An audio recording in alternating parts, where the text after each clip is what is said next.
નમસ્કાર દર્શક મિત્રો, આપ જોઈ રહ્યા છો સત્ય સમાચાર ન્યૂઝ ચેનલ. લોકસભાની ચૂંટણી પહેલા કોંગ્રેસને વધુ એક ઝટકો.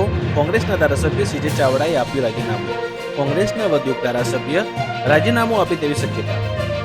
વડોદરામાં હરણી લેક ઝોનમાં બોટ ડૂબી જવાનો કેસ. હરણી લેકમાં બોટિંગ રાઇડ્સમાં અનેક ખામીઓ હતી. સરકારી ફરિયાદમાં સ્વીકાર્યું કે અનેક ખામીઓ હતી. ઈરાન અને પાકિસ્તાન વચ્ચેના તણાવથી અમેરિકા ચિંતિત. યુએસ સ્ટેટ ડિપાર્ટમેન્ટના પ્રવક્તાનું મોટું નિવેદન. અમેરિકાએ તમામ પક્ષોને સંયમ રાખવાની વિનંતી કરી. શિક્ષણ મંત્રાલય દ્વારા જાહેર કરવામાં આવી નવી માર્ગદર્શિકા. કોચિંગ સંસ્થાઓ 16 વર્ષથી ઓછી ઉંમરના વિદ્યાર્થીઓને પ્રવેશ આપી શકશે નહીં. સારા માર્ક્સ અથવા રેન્કની ગેરંટી જેવા ભ્રામક વચનો પણ આપી શકાશે નહીં.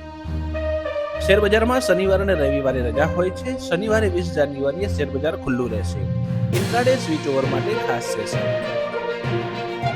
વડોદરાના હરણીમાં બોટ દુર્ઘટના મુદ્દે વકીલ મંડળનો નિર્ણય.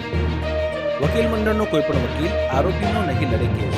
વડોદરામાં આરોપી તરફી એક પણ વકીલ નહીં કેસ. ગાંધીનગર જિલ્લાના ધાર્મિક સ્થળો પર સ્વચ્છતા હી સેવા અંતર્ગત સફાઈ અભિયાન હાથ ધરાયું.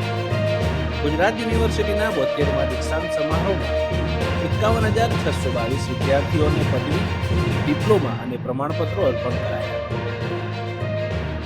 દીક્ષાંત સમારોહ એ શિક્ષાંત સમારોહ નથી. વિદ્યાર્થીઓએ જીવનભર શીખતા રહેવું જોઈએ. રાજ્યપાલ આચાર્ય દેવવ્રતજી.